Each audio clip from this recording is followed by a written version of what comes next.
I never ran at night. Not because I was scared. Our neighborhood was quiet, safe, the kind of place where people left their doors unlocked. But I liked running in the morning, just before sunrise, when the world was still waking up. But that night, I couldn't sleep. So I laced up my shoes, threw in my earbuds, and headed out. That was my first mistake. I stuck to my usual route. Down my street, past the cul-de-sac, looping back through the park. The only sound was the rhythmic thud of my sneakers against the pavement, the steady beat of my breath. It felt calm, for the first mile. Then I noticed the SUV. It was parked at the end of the street, black, unmarked, just sitting there with its engine off. I felt a brief prickle of unease, but this was suburbia. Maybe someone was waiting for a friend or scrolling through their phone before heading home. I shook it off and kept running, but when I turned the next corner, the SUV was there. It wasn't parked anymore, it was moving, slowly, crawling behind me just far enough to stay in the shadows of the streetlights. I felt my chest tighten, my pace quickened. Maybe I was imagining it, maybe it was nothing. But the SUV kept following. I cut left toward the park. The only other path led to a dead-end cul-de-sac. I figured if I lost it in the trees, I could circle back home. I sprinted. Through the entrance, past the empty benches and the playground. The only light came from a single street lamp near the jogging trail, casting long, thin shadows between the trees. I stopped, listened. Silence. No rumbling engine, no crunch of tires, just my own shaky breathing. I exhaled, letting myself relax. Maybe it was all in my head. Then I noticed something. My earbuds were silent. I tapped them, but my music had cut out completely. My phone was still in my pocket, but the screen was dead. A chill crept up my spine. Then, a car door slammed shut. I spun. Nothing. Just empty street. Empty sidewalk. But I felt it. Something was wrong. I took a step back. My pulse hammered in my ears. I was just about to turn and sprint home when I caught movement in the corner of my eye. A streetlight flickered, and for just a second, I saw a shadow. Tall. Wrong. It wasn't standing under the light. It was standing against it. Like it wasn't casting a shadow. It was the shadow. I blinked, and it was gone. I don't remember running home. I don't remember anything except the sound of my own heartbeat slamming in my chest as I tore through the streets, not stopping until I was inside with every door locked behind me. I checked the window. No SUV, no figures, just an empty street. I almost convinced myself it was nothing. Until the next morning. A jogger went missing that night. I didn't know him personally, but I recognized him. Same route, same time, almost every morning. They found his phone and earbuds neatly placed on a park bench. No sign of struggle, no footprints leading away, just gone. The only clue? A neighbor's doorbell camera caught a black SUV following him down the street. But here's the part that still haunts me. Nobody ever saw it leave. No turnarounds, no exits. It just disappeared, like it had never been there at all. I booked the cabin for one reason. No neighbors, no distractions, just a quiet winter getaway with Leah. We both needed it. Work had been brutal, and the idea of a cozy cabin, snow-covered trees, and a weekend of just us sounded perfect. No cell service, no Wi-Fi, just peace. The rental listing called it a secluded retreat in the woods. That should have been my first red flag. We got there just after sunset. The drive had been longer than expected. The last stretch of road, nothing but a narrow winding path cutting through endless forest. When we finally pulled up, I felt a brief wave of relief. The cabin was exactly like the pictures. Rustic, 2 stories, a wraparound porch. Snow covered the roof, icicles hanging from the gutters. It was almost too perfect, like something out of a painting. Then I noticed the door. It was slightly ajar. Leah caught it too. Wasn't the owner supposed to leave the keys in a lockbox? Yeah, I muttered, stepping out of the car. The air was brutally cold, my breath coming out in thick clouds. I hesitated, then called out, Hello? Silence. I pushed the door open, my stomach tightening. The cabin was warm.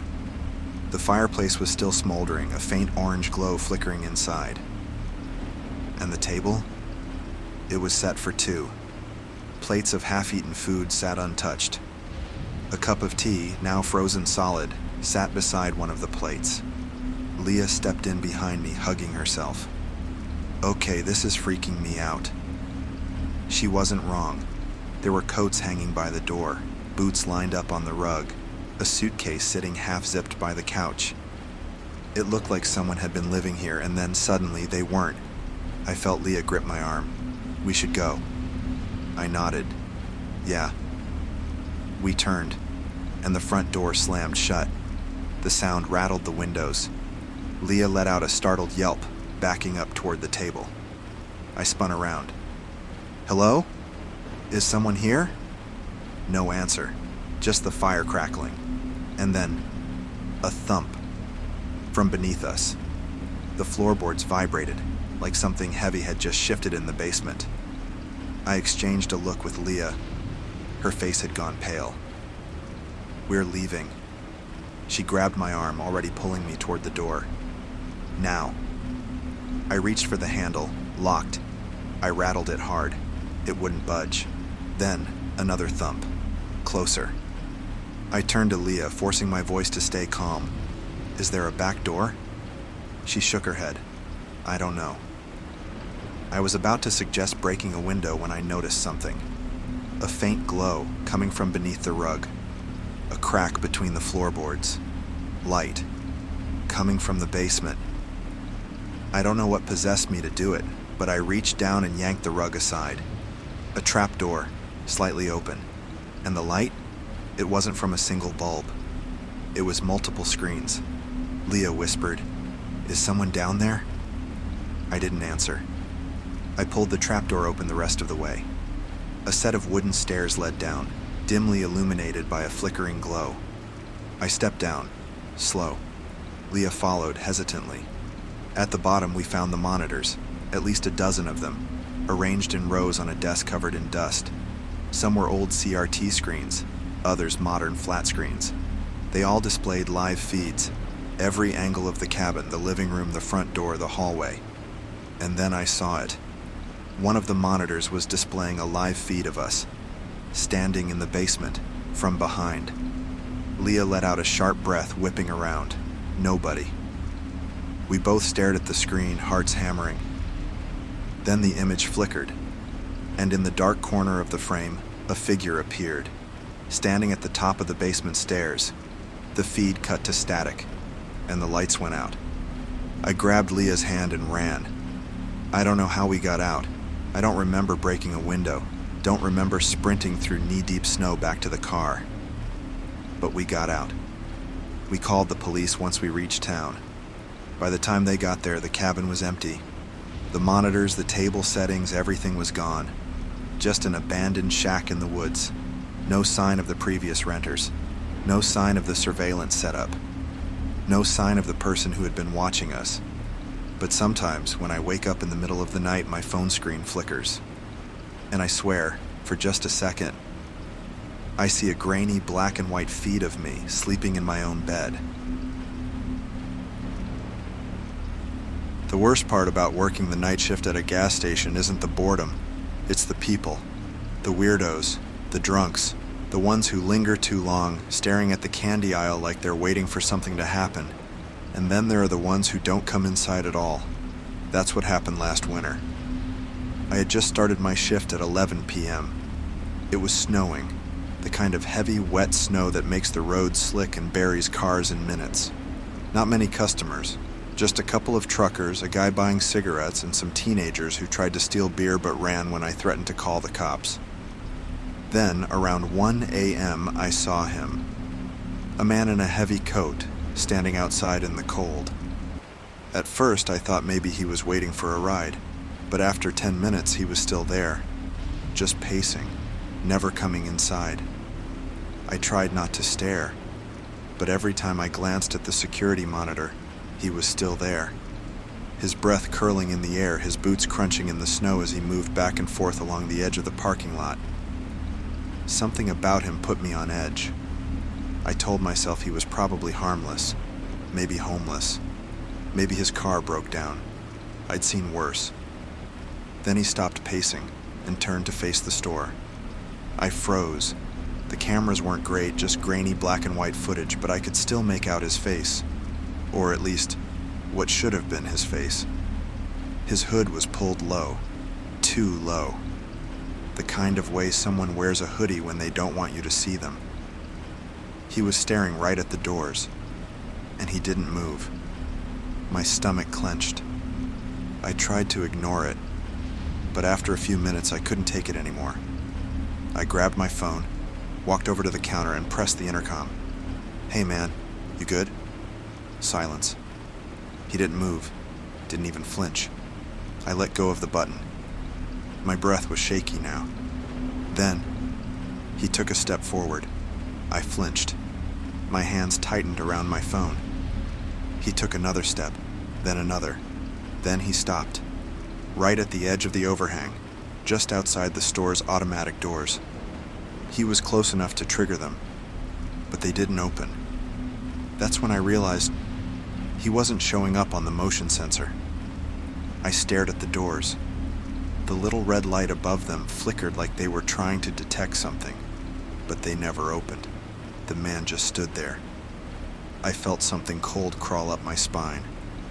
I reached under the counter, my fingers brushing against the baseball bat I kept there. Then, the camera feed glitched. Static tore across the screen for a full second, and when it cleared, he was gone. I sucked in a breath. I scanned the monitors, my eyes darting across every camera feed. Nothing. I exhaled. Maybe I imagined it. Maybe the camera just lagged and he walked away while I was distracted. I was about to relax, and then the back door rattled. I jumped, spun toward the rear entrance, the staff-only door that led to the dumpsters. I could hear the handle shaking, like someone was trying to get in. My heart slammed in my chest. I grabbed the bat with both hands, creeping toward the back door. Then, the camera feed flickered again, and this time, I saw them. 2 more figures, standing just behind the dumpster, watching, waiting. I backed away from the door, chest heaving. My hands shook so hard I nearly dropped the bat. The camera flickered again, and they were closer, just at the edge of the loading dock. I fumbled for my phone, my fingers barely working as I pulled up the dial pad and hit 911. The dispatcher picked up. 911, what's your emergency? I couldn't even form the words. I just stared at the monitors, at the 3 dark figures standing in the snow outside my gas station. Then, as if they knew I was watching, they all turned to face the camera, and the power cut out. Everything went black. The only sound was the wind howling outside the doors. I backed up until I hit the counter, gripping the bat like it would do anything against whatever the hell was out there. Then the lights flickered back on, and the parking lot was empty. No footprints, no sign that anyone had been there at all. The cops showed up 20 minutes later. They searched the lot, the back alley, even checked the security footage. But the footage was gone. Just static. Like the cameras had never been recording at all. The cops chalked it up to a power surge. Said I probably saw some drunks messing around in the storm. I quit 2 weeks later. But sometimes, late at night, I get this feeling. Like someone's watching me. And when I glance at my phone screen, sometimes it flickers. And I swear, for just a second, I see 3 dark shapes standing just behind me. Snowplow driving is a lonely job. Most nights it's just me, my truck, and miles of empty road stretching out in the dark. My route runs through some of the most desolate stretches of highway in the state. Long, winding roads where nothing exists except trees, ice, and the occasional set of tire tracks disappearing into the woods. I've seen some weird stuff before. Abandoned cars, wildlife darting out onto the highway. One time, a guy in a torn suit and no shoes walking in the middle of the road at 3 a.m. staring straight ahead. like he didn't even see my truck barreling toward him. But nothing, not one damn thing, has ever disturbed me like what I found at mile marker 132. It was late January. A brutal storm had hit the night before, and I had been out since sunset, plowing the highway and spreading salt. The road was nearly impassable, snow coming down so hard that my high beams barely cut through it. Then through the whiteout I saw the taillights. At first I thought it was just another stranded car. Happens all the time out here. Someone underestimates the storm, slides into a ditch, and has to wait for help. But as I got closer, something felt wrong. The car wasn't stuck. It was parked, dead center in the middle of the road. I slowed to a stop, my wipers struggling against the ice forming on the windshield. The driver's side door was wide open. I killed the engine and grabbed my flashlight. The wind screamed around me as I stepped into the cold, boots crunching in the freshly fallen snow. The first thing I noticed was the blood. A lot of it. The driver's seat was soaked, deep dark red already half frozen from the cold. There were smudges on the dashboard, a bloody handprint on the steering wheel. But no body. The car was empty. I took a step back, scanning the area with my flashlight. And that's when I saw them. Bare footprints, leading away from the car, into the woods. I stared, my breath coming out in ragged clouds. The prints were messy, erratic, like whoever made them had been stumbling. And they were barefoot. The snow was at least a foot deep, temperatures well below freezing. There was no way someone could walk like that without... Another gust of wind howled through the trees. And for the first time in my life, I felt something watching me. I turned, swinging the flashlight toward the tree line. The footprints led into the dark, and then they stopped. I felt my stomach drop. The last set of prints ended in a clearing. No sign of turning around, no signs of someone falling, just nothing. Like they had simply vanished. The wind died. The whole forest went silent. No animals. No distant sound of the storm. Just a deep, unnatural quiet. I stood there, my pulse hammering in my ears. Then from somewhere deep in the trees, a voice, low, weak. Help. Me. I froze. It sounded wrong, like something was imitating a human voice, but not quite getting it right. I took a step back toward my truck. The voice came again, closer this time. Help. Me. I turned and ran. Didn't look back, didn't stop. Just bolted for the truck and threw myself inside, slamming the door shut. The wind picked up again, the trees swayed, and then I saw it. Standing just at the edge of my high beams, a figure, tall, too tall, wrapped in something that looked like a coat made of shadows.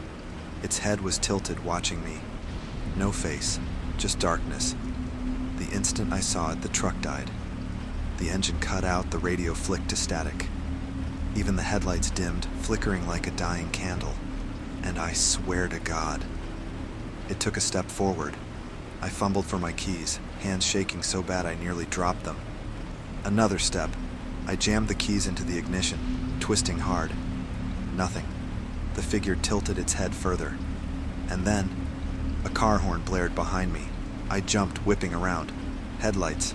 A police SUV skidding to a stop on the ice, the siren wailing for a split second before the officer killed it. I turned back.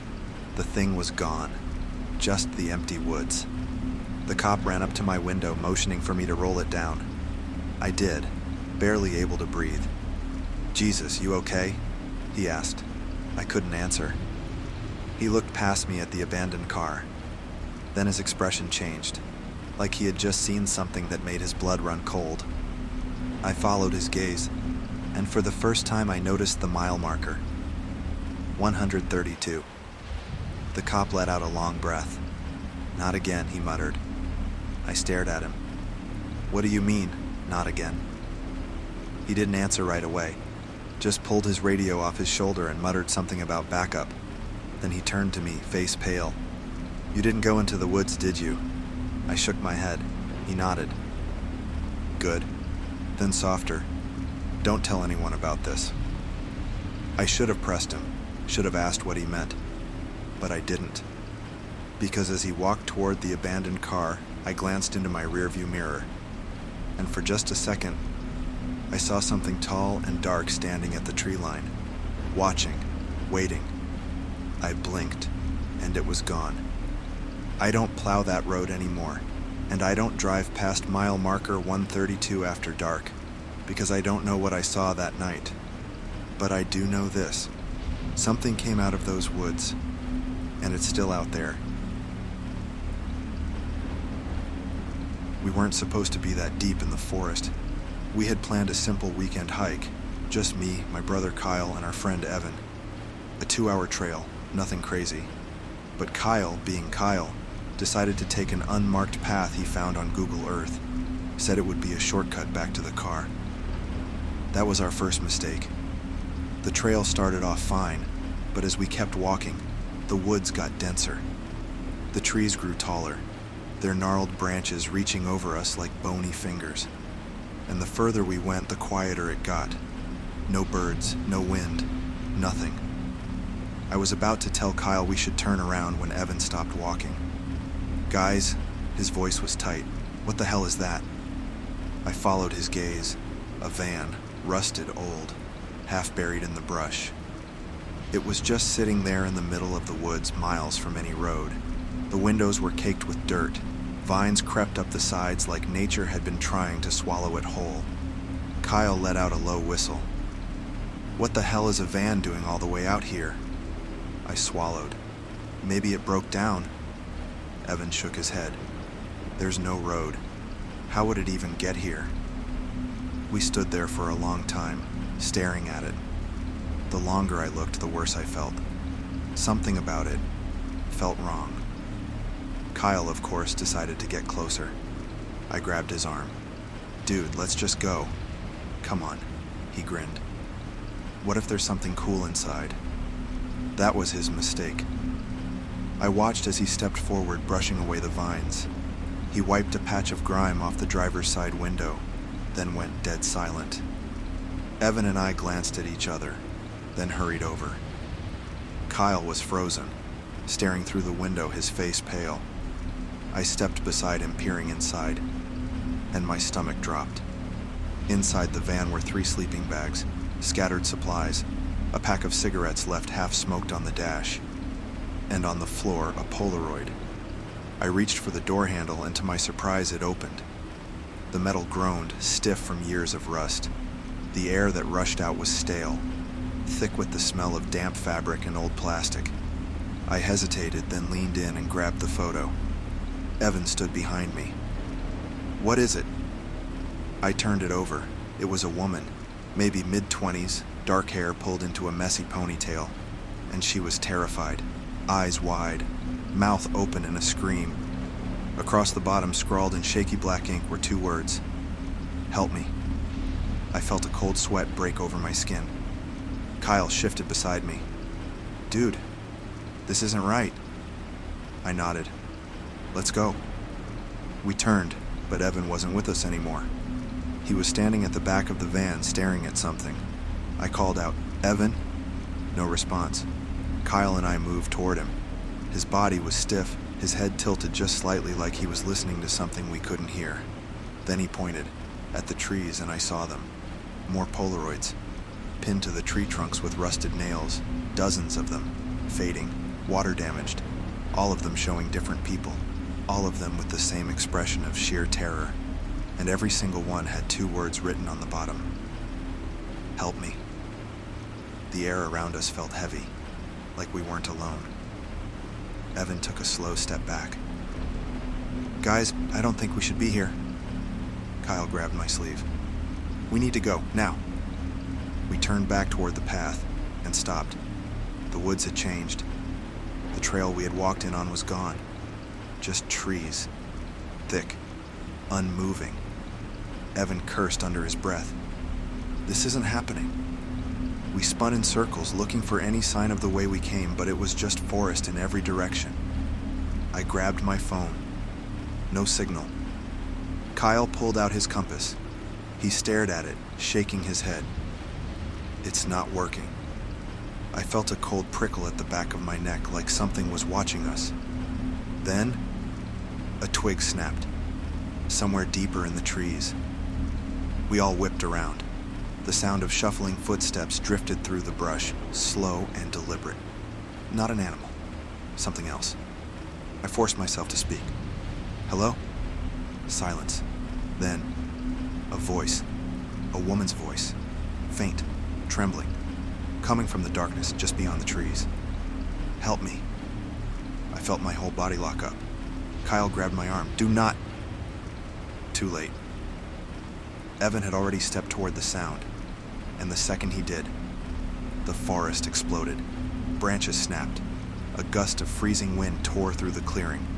The trees seemed to bend inward, their trunks twisting as the shadows between them deepened. That's when I saw her, a figure, standing just beyond the trees, barefoot, clothes torn. Her eyes locked onto mine, wide, pleading. She took a step forward, and her mouth opened too wide for a human. Then, she screamed, a horrible broken sound that didn't belong in this world. Evan fell back, scrambling toward us. Go! We ran. Branches clawed at my arms as I sprinted, forcing my legs to move faster than they ever had before. And behind us, the trees groaned, the van shifted, and the screaming, it didn't stop. It followed us, twisting, echoing, like it was coming from the trees themselves. We didn't stop until we burst into a clearing, a real one this time. The trail was back, the woods were normal again. When I looked behind us, the van was gone. No Polaroids, no rusted metal, just empty forest. We ran until we reached the car, peeled out of there so fast I don't even remember buckling my seatbelt. We never told anyone what we saw, but sometimes, when I wake up in the middle of the night, I hear it. That same awful voice. Help me. And every time I know, it's closer. The house had been abandoned for almost a year. I wasn't expecting much when I stepped inside. Just another run-down rental, the kind of place where the walls were thin, the pipes rattled, and the tenants never stayed for long. I'd been cleaning out properties for a while now. Foreclosed homes, old rentals, places where people left in a hurry. Most of the time it was just trash and forgotten furniture. But this one was different. This one had a freezer. And inside that freezer, I found her. The house sat on the edge of a small town in Alaska. Nothing special. One story, wood-paneled, sagging roof. The kind of place that looked like it had been forgotten by the world. The previous tenant was an old man. Lived there for decades before he vanished last winter. Rent stopped coming in, and when the landlord finally sent someone to check, they found the house empty. No furniture, no clothes, just gone. So here I was, months later, hired to clear out whatever was left. The first thing I noticed was the smell. Not rotten, just cold, stale, like dust and frostbite. The air inside was thick, like the house had been holding its breath. Most of the rooms were already stripped bare. No furniture, no personal belongings. Just a few old newspapers and a single chair sitting in the middle of the living room. Then I found the freezer. It sat alone in the kitchen, an old, deep chest model, one of those big ones people used to store meat. The lid was covered in dust, but I could hear the hum of the motor still running. I almost left it alone. Almost. But something about it felt off. I hesitated, then gripped the handle and pried it open. And there she was, a young woman, perfectly preserved, frozen solid. Her eyes were wide open, her lips were blue, and her hands were curled into fists, like she had been alive when she went in. I stumbled back, nearly knocking over the chair behind me. My breath came in short, ragged gasps. What the hell? I grabbed my phone. No signal, of course. The storm outside had knocked out most of the cell towers, and the nearest police station was miles away. I needed to leave. Now, but as I turned to go, I heard it. A soft creak. From inside the freezer. I turned back. The girl's frozen lips had parted. A crack split down her cheek as the frost around her shifted. Then, Her hand twitched. I bolted, ran for the door, damn near tripping over myself in my rush to get out. I didn't care about the job anymore, didn't care about the house, didn't care about anything except getting the hell away. But as I reached the door, the power cut out. The hum of the freezer died. The house fell into silence. Then, footsteps. Slow, deliberate, coming from the kitchen. I didn't turn around, didn't breathe, didn't move. But I could feel it. Something standing in the doorway, watching, waiting. The air grew colder. My skin prickled with ice. My breath curled in front of me in thick white clouds. And then, a whisper, right behind me. "Please, help me." I threw myself against the door, ripping it open and stumbling into the snow. I didn't stop running until I reached my truck, hands shaking as I fumbled with the keys. I looked back only once. The house sat in perfect silence. The door was still open, but inside, standing just at the edge of the darkness, I saw her, still blue-lipped, still frozen, but standing, watching me, and smiling. I don't remember driving home. I don't remember calling the cops. But when they arrived, they found nothing. No body, no freezer, just an empty house, like nothing had ever been there at all. But I know what I saw. And sometimes, late at night, when I pass a freezer in the grocery store, I swear I hear something whispering inside, something scratching at walls, something waiting to be let out.